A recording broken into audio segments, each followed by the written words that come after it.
Oke, bismillahirrahmanirrahim. Ini kita membahas tentang bibit atau benih ya. Benih dari Madrid atau benih dari semangka. Karena prospek dari semangka non biji ini lumayan menjanjikan untuk di wilayah ini. Jadi untuk rekomendasi memberikan pilihan bagi para petani untuk menggunakan benih unggul ya. Yang penting dalam pembudidaya itu kita harus memastikan yang paling utama itu adalah benih yang kita gunakan itu adalah benih yang sudah tersertifikasi, terus memiliki jaminan mutu dari benih dengan label prosedur dari peredaran benih yang sesuai standar ya. Jadi di sini kita berbicara tentang benih Madrid salah satunya.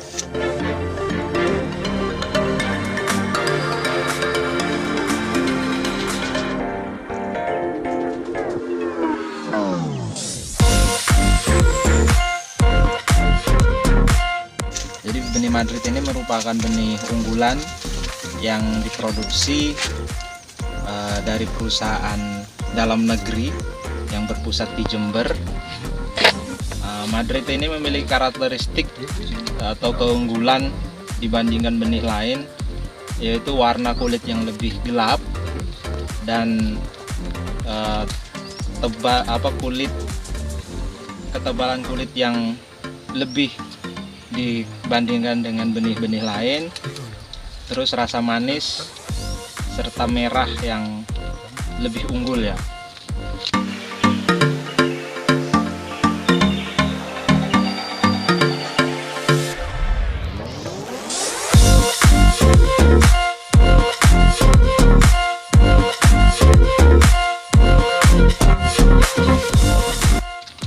Kita bicara tentang benih,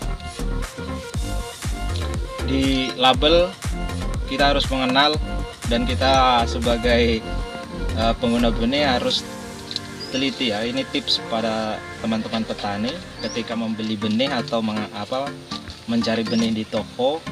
Kita harus perhatikan label di belakang kemasan. Yang paling utama itu adalah tanggal kadaluarsa atau biasa yang kita lebih umumnya expirednya.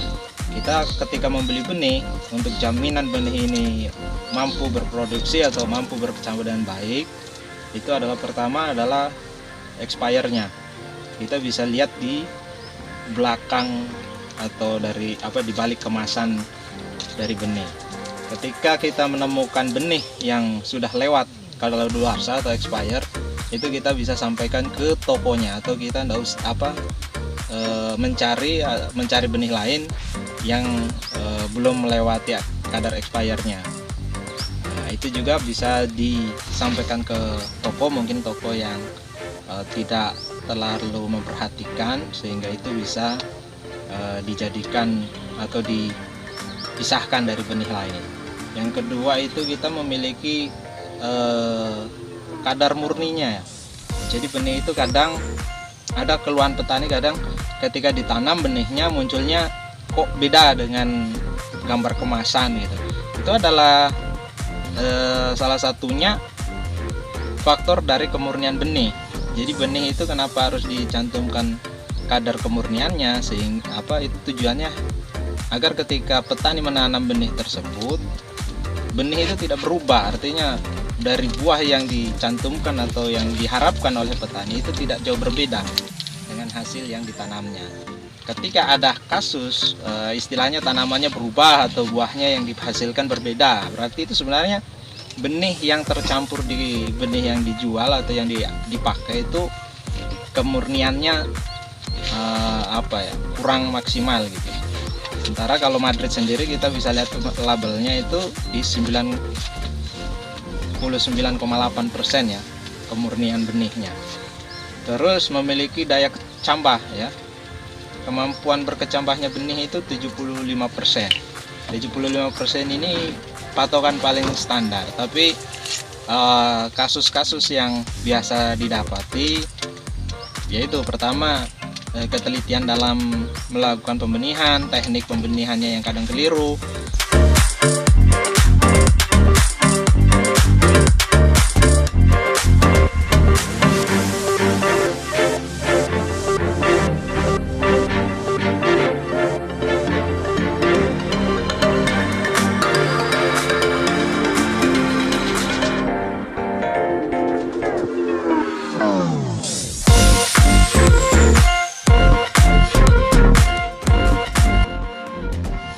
Di sini kita bisa saling berbagi tentang bagaimana cara atau teknik untuk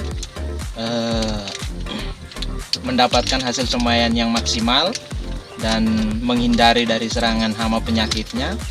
Nah, nanti kita bisa mungkin mengulas kembali tentang teknik-tekniknya. Kalau di sini daya kecambah minimalnya atau minimum ya itu 75%, dan itu ketika kita menanam benih kecambahnya kurang dari 75% itu dipertanyakan. Pertama itu benihnya apakah bermasalah di benih atau bermasalah dari cara teknik penyemaiannya. Nah, di situ kita makanya pentingnya untuk belajar, mengkaji, terus mempraktekkan sehingga kita dapat memperoleh hasil yang diinginkan. Nah, ini kita memegang dua kemasan ya, yang satu semangka yang non biji, yang satu berbiji.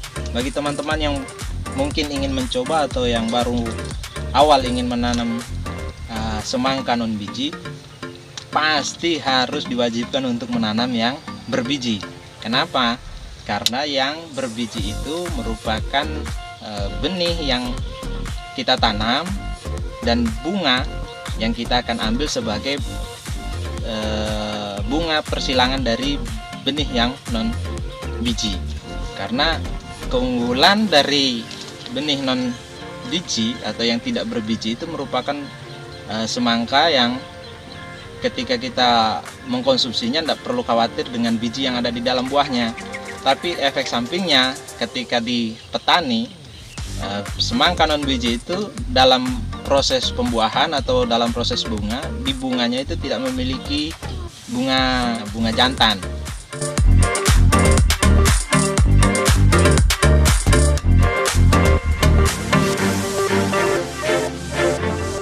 Atau dia memang sudah ada perubahan genetiknya, dirubah sehingga di proses pembungaan dia tidak mampu menghasilkan serbuk sari, sehingga kita akan dibantu serbuk sarinya dari kemasan semangka yang berbiji. Perbandingannya biasa para petani itu menggunakan perbandingan 1:10. Jadi satu tanaman yang berbiji itu dapat mewakili 10 tanaman yang non biji. Jadi tafsirannya ya biasa teman-teman petani di sini paling banyak 1 hektar itu 1 bungkus, itu pun kadang tidak ditanam semua. Itu sudah tercover. Nah, di sini kita menawar tentang semangka yang berbijinya itu yang kuning ya. Kenapa kita ini merupakan benih yang memiliki, ini mungkin teman-teman yang belum pernah lihat semangka yang kulitnya kuning dan isinya juga kuning. Ini keunggulannya, buah ini kadar manisnya sangat tinggi ya.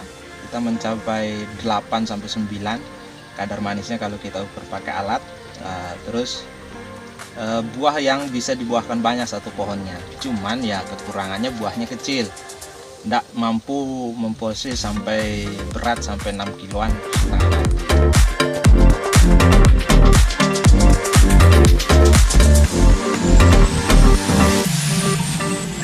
Cuma ini kan untuk konsumsi. Kadang sih di sini kebiasaannya benih jantannya untuk konsumsi teman-teman petani yang panen.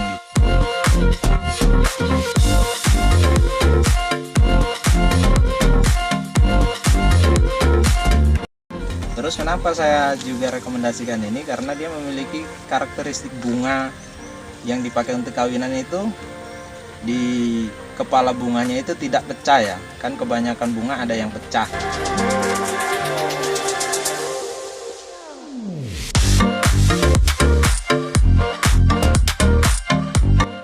Nah itu kadang dari pengalaman petani, kalau yang udah pecah kita lambat ngambil atau proses mengawinkan kita membawa, dia akan pecah sendiri, akhirnya serbuk sarinya akan rontok, jadi berkurang lah.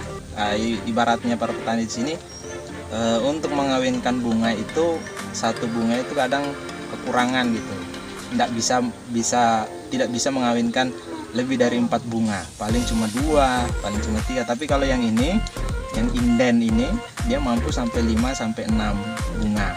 Itu tergantung dari kesuburan tanaman itu sendiri juga. Bila ada yang perlu didiskusikan atau ditanyakan, jangan lupa untuk kita saling berbagi, karena berbagi itu tidak akan rugi. Oke, saya akhiri. Billahi taufiq wal hidayah. Assalamualaikum warahmatullahi wabarakatuh.